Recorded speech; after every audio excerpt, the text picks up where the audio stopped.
Oke, keren. Kita lanjut lagi ya perjalanan belajar kita. Kali ini kita akan merangkum bab 4, Indonesia dan Masyarakat Dunia. Kita bakal ngobrolin gimana sih cara Indonesia berhubungan dengan negara-negara lain, kerjasama apa aja yang kita lakukan, dan gimana caranya kita menjaga kebudayaan kita yang luar biasa ini supaya makin dikenal di seluruh dunia. Yuk, kita mulai. Coba deh, iseng-iseng lihat barang di sekitar kamu.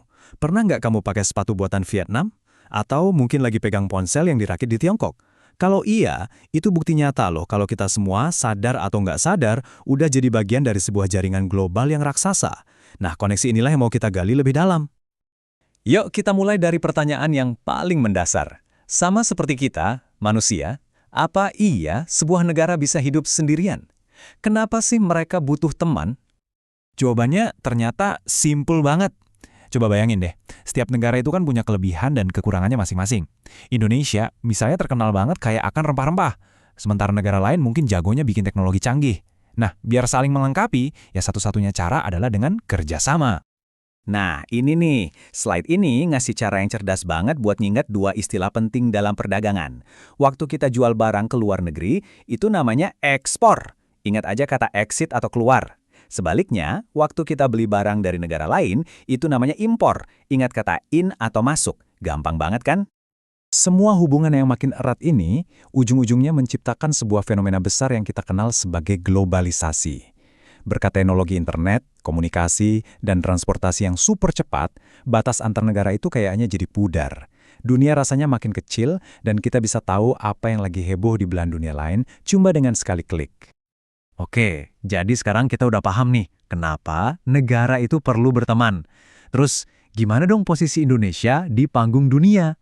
Mari kita lihat peran aktif apa aja yang kita mainkan.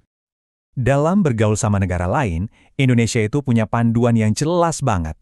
Anggap aja ini kompasnya kita, yang disebut politik luar negeri bebas aktif.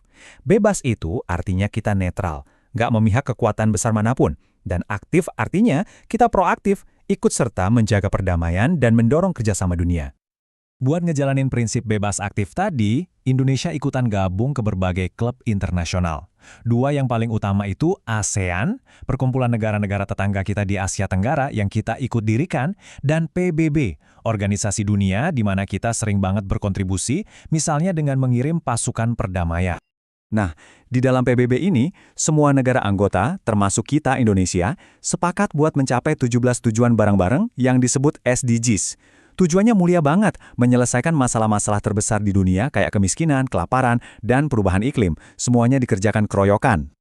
Penting juga nih buat diingat, kerjasama ini ada dua bentuk utama. Ada yang namanya bilateral, yaitu kesepakatan antara dua negara aja, satu lawan satu gitu. Terus ada multilateral, yang ini keroyokan, melibatkan banyak negara sekaligus, kayak yang terjadi di PBB atau ASEAN tadi. Sekarang kita masuk ke bagian yang jujur aja paling bikin bangga. Selain sumber daya alam dan peran aktif di dunia, harta karun apalagi sih yang Indonesia tawarkan ke dunia? Jawabannya ada di kekayaan budaya kita yang luar biasa. Coba dilihat angka ini. Indonesia itu rumah buat lebih dari 1.340 suku bangsa. Gila kan? Ini angka yang luar biasa besar dan jadi pondasi kenapa budaya kita itu begitu beragam, kaya, dan dikagumi sama bangsa lain.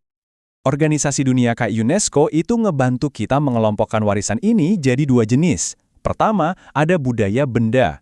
Ini warisan fisik yang bisa kita lihat dan sentuh. Contohnya ya candi. Kedua, ada budaya tak benda. Nah, ini warisan hidup yang diwariskan turun-temurun, kayak tarian, musik, atau keahlian khusus.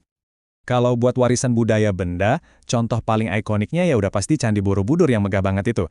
Saking megahnya, candi ini diakui sebagai situs warisan dunia UNESCO.